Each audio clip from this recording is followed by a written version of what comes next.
I take a giant athletic greens every day. Yeah. I take a pallet of vitamins.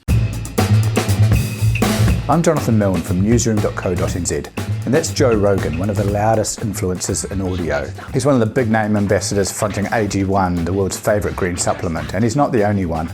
So, would you like to see what's in my fridge? Good morning. This is how I start my day off every day.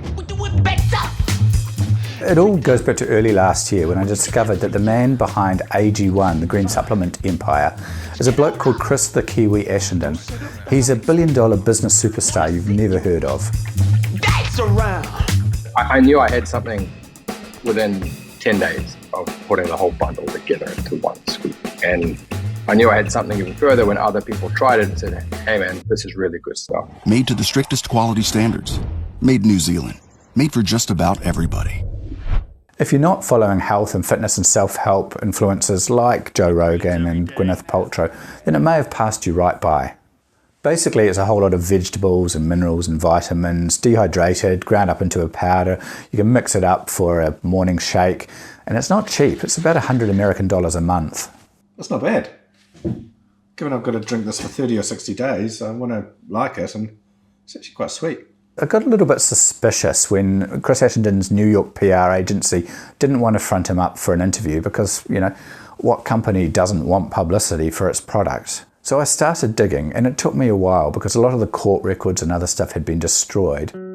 But what I eventually discovered is that he'd been convicted of ripping off a whole lot of Kiwi families who were trying to get into their first homes.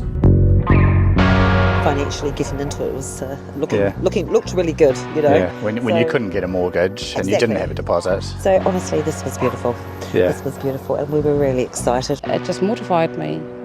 I actually felt like I thought I had actually bought a home for myself and my family and for the future, but not knowing that reality is my name wasn't even on that deed. So I worked with Mike Wesley-Smith, he's the producer of Powder Keg, to get to the bottom of this, and we discovered that he'd been handed down 43 criminal convictions. Basically, he'd been telling people that he was selling them homes when in fact he was holding on to the title. And his company's never paid $182,000 in fines and reparations. At one point there was a warrant out for his arrest. But by that point he'd moved to America, where he was schmoozing celebrities like Cindy Crawford and Hugh Jackman and Tim Ferriss to invest in his new green powder supplement, AG1. I just got up, walked over and said, hey man, I'm Chris from New Zealand. What's your name? And we struck up a friendship.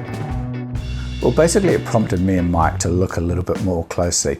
And what we found was a whole lot of questions about AG1's efficacy. In 2015, the Environmental Research Center Incorporated sued Athletic Greens.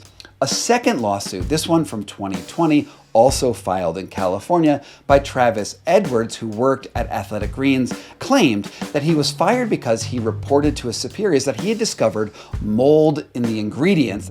Chris Ashenden wouldn't front for an interview, and we promised people we'd try and put their questions to him. Even his PR people weren't returning emails. So when we discovered that he might be living in Medellin in Colombia, we thought, well, maybe that's our chance to talk to him.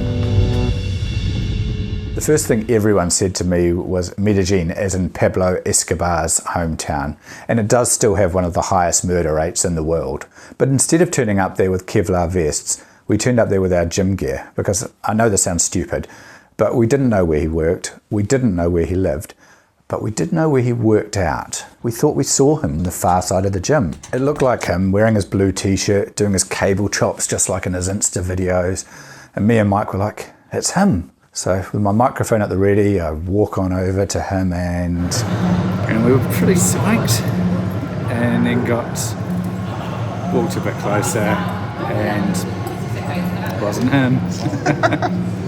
Every time I feel like we're getting close to Chris Ashenden, it's like in the wind.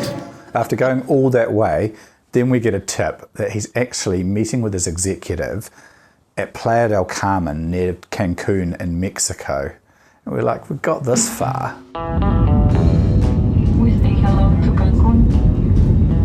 We wanted to ask Chris Ashenden to take responsibility for those reparations left unpaid to New Zealand families. And we wanted to ask him about the incidents of liver harm to users of AG1. I'm Jonathan Milne from Newsroom. I emailed you to set up the interview. Jonathan, what are you doing here, good sir? Following you guys never replied, so I had to... That's because we said we did not want to speak to you, sir. I'm just not sure how long you can keep on going, not talking, not saying anything, when you're the chief executive of a $1.2 billion value cap company, and yet you refuse to disclose the truth about your background. You refuse to disclose the risks posed by your product to some customers. You refuse to disclose where your product is actually made. I think at that point when we'd fronted him, he knew and we knew that he was going to have to take accountability for his actions. We emailed Chris Ashton a bunch of questions. He replied. He offered his deep apologies to people who had been harmed as a result of his decisions. But he stubbornly refused to discuss the $180,000 in unpaid fines and reparations. Then we asked him about the company running misleading advertising, claiming AG1 was made in New Zealand, and about the company's revenues. And at that point, the next day, and I guess this is the most significant thing, he resigned as chief executive. His vice president of communications claimed AG1 has been undergoing a progressive leadership transition for some time. After months investigating, we're publishing this in a podcast that's just launched. It's called Powder Keg by newsroom.co.nz and Delve, and it's available wherever you get your podcasts.